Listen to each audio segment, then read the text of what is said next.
Assalamualaikum warahmatullahi wabarakatuh. Saya Rani Darmayanti, NIM 20 11 10 21 16. Yang saya hormati Bapak dosen Dr. Ahmad Muadin, MPD, selaku dosen pengampu manajemen pesantren atau non formal. Baiklah, di sini saya akan menjelaskan materi saya, yaitu sumber daya manusia atau SDM. Pengertian sumber daya manusia. Manajemen ialah asal kata dari to make, yang artinya merencanakan, mengorganisasikan, mengontrol, mengurus, serta mengevaluasi agar tujuan yang diharapkan tercapai secara efektif dan efisien. Sumber daya manusia ini memiliki faktor sentral dalam suatu organisasi atau lembaga.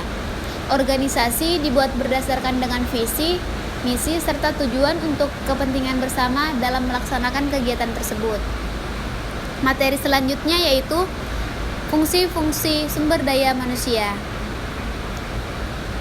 Dalam penerapan fungsi manajemen yang telah dibahas di awal, dapat diketahui bahwa tugas seorang manajemen untuk dapat memastikan dalam kemanajerial manusia atau karyawan seefektif mungkin sehingga mampu menciptakan sebuah satuan sumber daya manusia yang baik dan berfungsi secara signifikan serta membawa kebermanfaatan dengan baik pula.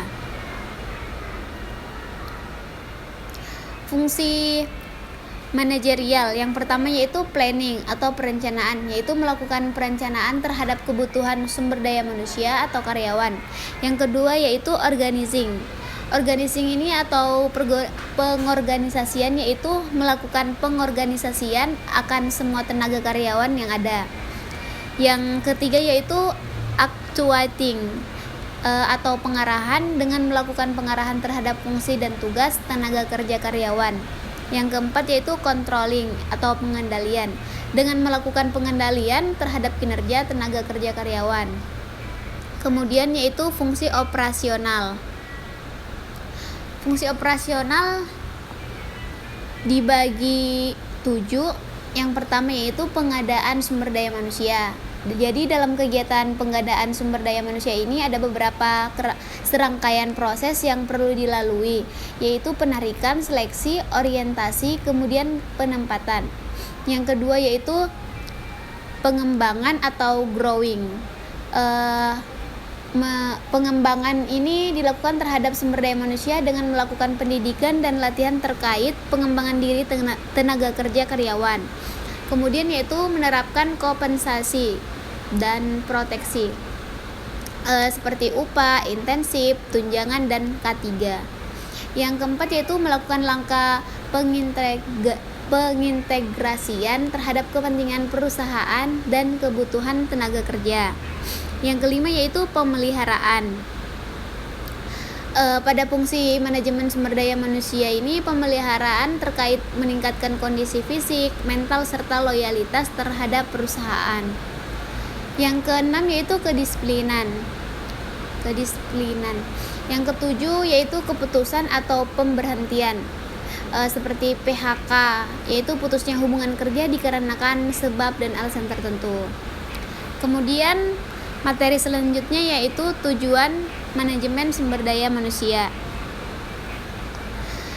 Jadi salah satu tujuan utama dari manajemen sumber daya manusia ini ialah agar mampu mengoptimalkan seluruh kinerja dalam produktivitas semua fungsi pekerjaan dalam sebuah perusahaan ataupun organisasi. Di antara 4 tujuan manajemen sumber daya manusia ini adalah sebagai berikut. Yang pertama yaitu tujuan sosial. Dalam tujuan sosial ini, manajemen sumber daya manusia ialah supaya suatu perusahaan dalam menjalankan peranan sosial dalam memegang tanggung jawab yang bersifat sosial dalam kemasyarakatan. Yang kedua yaitu tujuan organisasional. Manajemen sumber daya manusia memiliki tujuan organisasional dalam sasaran formal yang dilakukan agar mampu membantu mencapai tujuannya. Kemudian yang ketiga yaitu tujuan fungsional. Pada tujuan fungsional ini bertujuan agar bisa mempertahankan peran distribusi bagian sumber daya manusia dengan kesesuaian tingkat dengan kebutuhan organisasi. Kemudian yang keempat yaitu tujuan individual. Jadi tujuan individual ini dapat diartikan sebagai tujuan pribadi dari setiap anggota yang ada pada organisasi yang ingin dicapai dalam aktivitas produktif yang dilakukan di dalam perusahaan atau organisasi. Kemudian materi yang keempat yaitu peran penting manajemen sumber daya manusia.